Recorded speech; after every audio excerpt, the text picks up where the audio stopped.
think what I probably should do at this point is just read you the introduction to this particular scenario so you understand what this particular scenario is going to be about, and then we should be able to wait on our online players who will tell us what characters they're going to play, and we can really get the game started.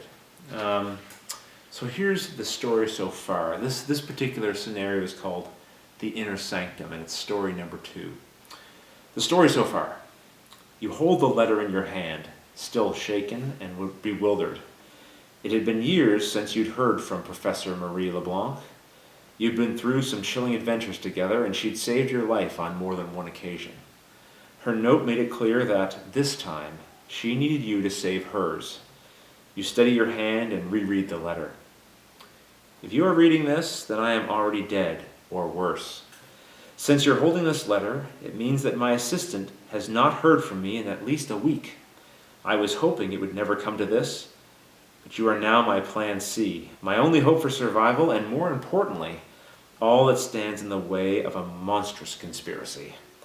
You probably recall the questionable science experiments at Miskatonic University a few years back.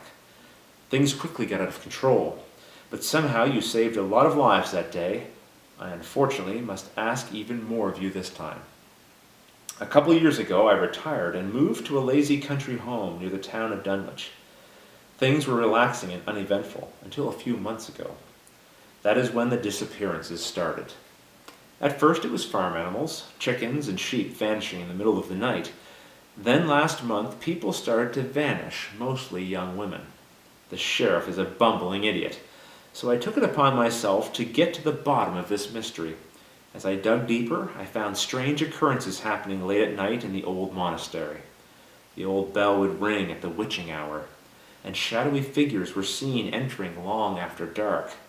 In the years past, the local monks and sisters kept mostly to themselves, but my instincts tell me that their motives had become sinister. I started asking questions and planning my infiltration of their organization. Over the weeks, I earned their trust and respect and could clearly sense a dark secret hiding under the surface. I leave now for my official indoctrination into the sisterhood. Once inside the walls, I hope to stop this conspiracy once and for all. It is now abundantly clear that I have failed. So that's the introduction to the story, the adventure that you're going to be encountering. And for the next part of the video, I'm just going to show you the layout of the board. And then we'll end the video, and as I said, we'll wait for the players to choose their investigators, and then maybe we'll do a quick video showing what investigator they've chosen, and we'll be really ready to start the game.